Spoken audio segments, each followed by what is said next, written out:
الرحيم. الحمد لله رب العالمين، وصلى الله وسلم على نبينا محمد وعلى آله وصحبه وسلم تسليما كثيرا.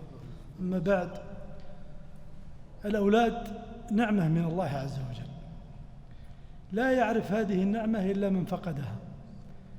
من أصبح حقيما وفقد الولد يعرف قيمة الأولاد وأنهم نعمة من الله عز وجل، يهب لمن يشاء إناثا ويهب لمن يشاء الذكور أو يزوجهم ذكرانا وإناثا ويجعل من يشاء عقيما. ولذلك قد يبلغ الإنسان يدفع من المبالغ الكثيرة حتى يحصل على الولد، لكن إذا جاءه الولد أصبح مسؤولية عظيمة أمام الله عز وجل. أعطاك الله هذا الولد سيسألك الله عنه، وقفوهم إنهم مسؤولون. الولد نعمة ولكنه مسؤولية، لا بد من تربيته التربية الإسلامية الصحيحة. الله عز وجل خاطب في وفيك أعظم صفة في المسلم، وهي صفة الإيمان. عندما قال الله عز وجل من فوق 7 سماوات قال: يا أيها الذين آمنوا قوا أنفسكم وأهليكم نارا. انظر، من فوق 7 سماوات يخاطبك الله عز وجل بالإيمان حتى ترعوي لأمره وتقوم بالأمانة التي حملتها. قوا أنفسكم وأهليكم نارا. أنفسكم فقط؟ لا، أهليكم، الزوجة، الولد، وأنا أقصد بالولد الذكر والأنثى. يقول علي بن أبي طالب رضي الله عنه قال: أدبوهم وعلموهم. يعني ما يكفي أنك تعلمه، لا بد مع التعليم من تأديب. ويقول صلى الله عليه وسلم في الحديث الصحيح: كلكم راع وكلكم مسؤول عن رعيته. يا أخي الكريم، أيها الأب، أيتها الأم، ضعي هذا الحديث أمامك، ضع هذا الحديث أمامك. كلكم راع وكلكم مسؤول. من الذي يسألك؟ سيسألك الله عن هؤلاء الأولاد. لا تقول والله خلفتهم والحمد لله عندي أولادي، لكن سيسألك الله عنهم. هل أديت الأمانة ولا لا؟ كلكم راع وكلكم مسؤول عن رعيته. فالإمام راع ومسؤول عن رعيته، والرجل راع في بيته ومسؤول عن رعيته، والمرأة راعية في بيته ومسؤولة عن رعيته. والحديث الصحيح المتفق على صحته، انظر ماذا يقول صلى الله عليه وسلم. والله حديث عظيم، ينبغي لكل أب ولكل أم أن يستذكروا هذا الحديث دائما.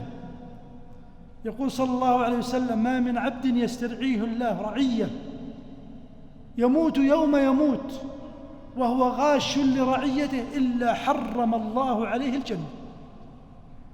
يسترعيك الله رعية فتضيعها، يحرم الله عليك الجنة. ما من عبد يسترعيه الله رعية يموت يوم يموت وهو غاش لرعيته إلا حرم الله عليه الجنة. والذي يكون سبب في حرمان الجنة إذا فرطت في التربية. ولذلك أيها الأحبة، أذكر بعض الأمور التي ينبغي أن نتعامل مع أبنائنا، أن نربي أبناءنا عليها. ربي ابنك على الأخلاق الإسلامية، ومن أعظم الأخلاق الصدق مع الله عز وجل بامتثال أوامره واجتناب نواهيه.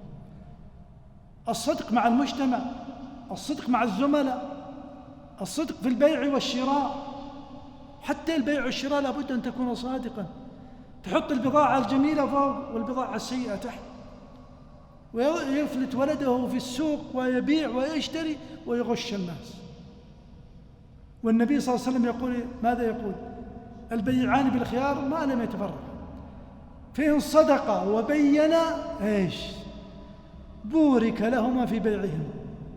صدق وبين بارك الله له في بيعه، وإن كتما وكذبا محقت بركة بيعه.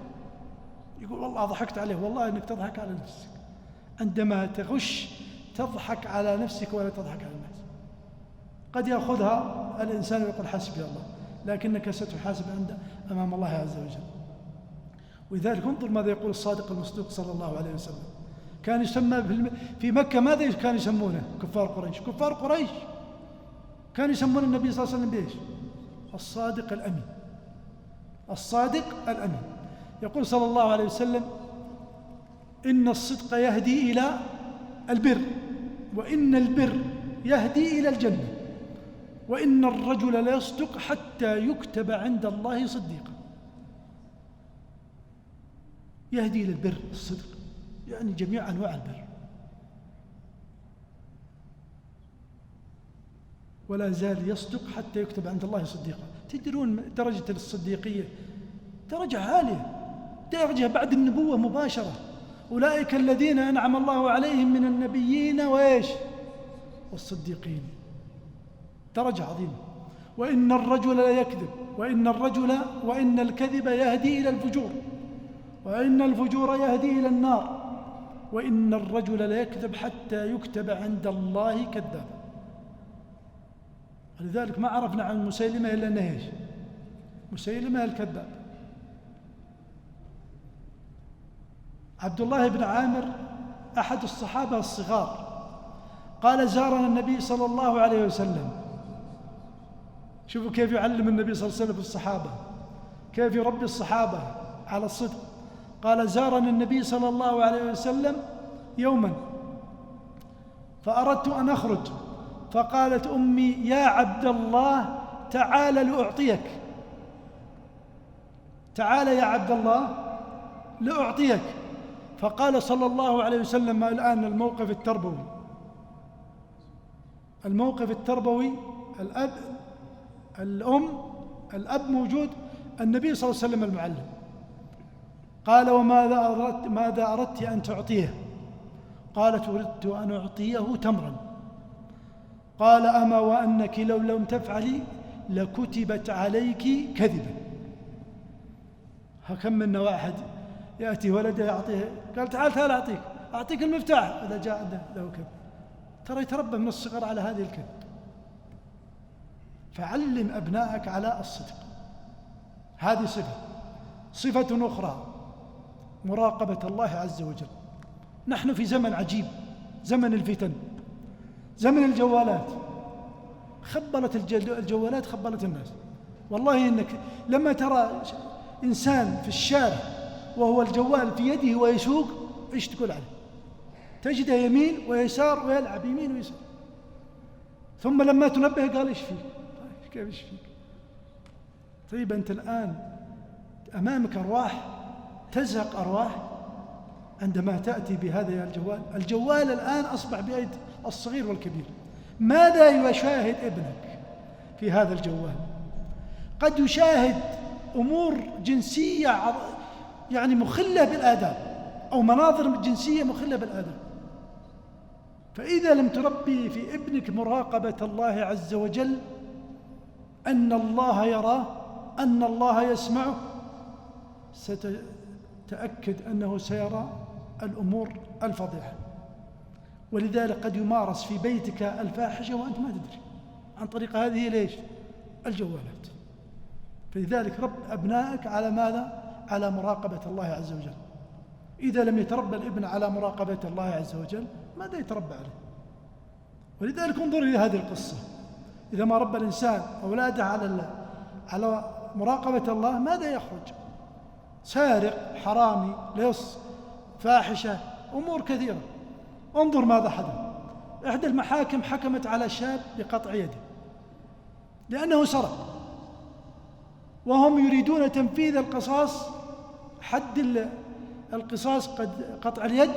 قال: قبل أن تقطعوا يدي حاسبوا أمي. قالوا: كيف نحاسب أمك؟ لماذا نحاسب أمك؟ قال: يوما من الأيام شاهدتني وأنا أسرق بيضة من جارنا، قال: فوالله ما أنبتني ولا زجرتني ولا أمرتني بإرجاعها، بل قالت كلمة عززت في اللصوصية والسرقة. ماذا قالت؟ قال فابتسمت في وجهي وقالت قد أصبح ابني رجلا. الله أكبر. سارق أصبح إيش؟ رجل. من الذي عزز في هذه السلبية؟ من؟ الأم. عززت فيه الجانب السلبي فأصبح لصا أدى به إلى قطع يده.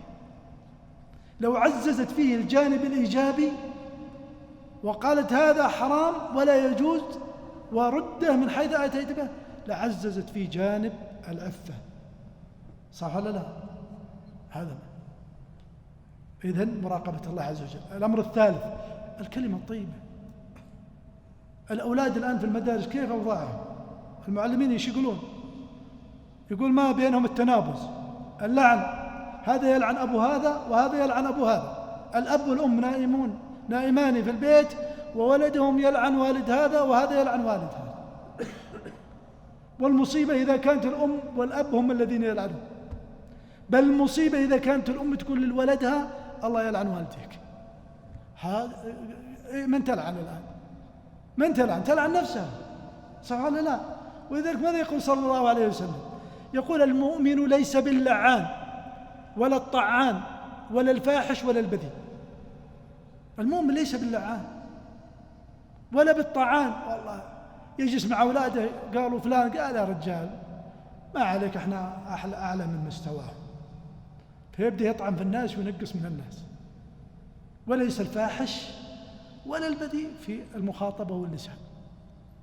ولذلك يقول صلى الله عليه وسلم من الكبائر أن شتم الرجل والديه. يقول من الكبائر صلى الله عليه وسلم في الحديث الصحيح، يقول من الكبائر شتم الرجل والديه. فالصحابة رضوان الله عليهم قالوا يا رسول الله هل يشتم الرجل والديه؟ يعني استغربوا كيف يشتم الرجل والديه؟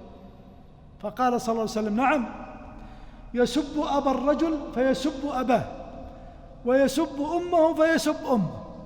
صح ولا لا؟ يتقابلوا قال الله يلعن والدي وهذا يلعن والدي. هذه تحية شباب آخر الزمان، وأنتم تلاحظونها في هذا الزمان، يلعن والديه وهو لا يبالي. أسأل الله أن يصلح. الأمر الذي بعده وهو موجه للفتيات. أيها الآباء، أيتها الأمهات، راقبوا بناتكم في حجابهن. الذي يذهب إلى المدارس يرى كيف بدأ الحجاب، وفي الأسواق أيضا كيف بدأ الحجاب تخلعه المرأة. من الذي أمر بالحجاب؟ العلماء صح؟ لا والله ما هم العلماء. الذي أمر بالحجاب الله عز وجل.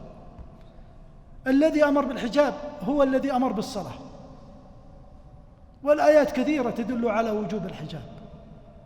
يا أخي لو يكفي فقط حادثة الإفك لما رموا عائشة رضي الله عنها بالفاحشة ويبرئها الله عز وجل من فوق 7 سماوات، ثم تقول لما أتاها صفوان بن المعطل قالت وكان يعرفني في الجاهلية، قالت فلما قرب مني خمرت وجهي.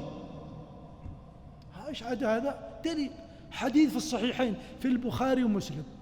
ايش نقول بعد؟ تسليم بوجوب الحجاب.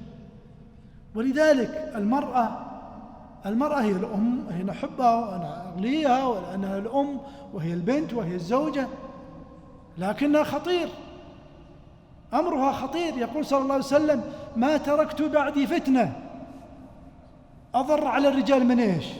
من المال؟ قال من النساء. ما تركت بعدي فتنة أضر على الرجال من النساء.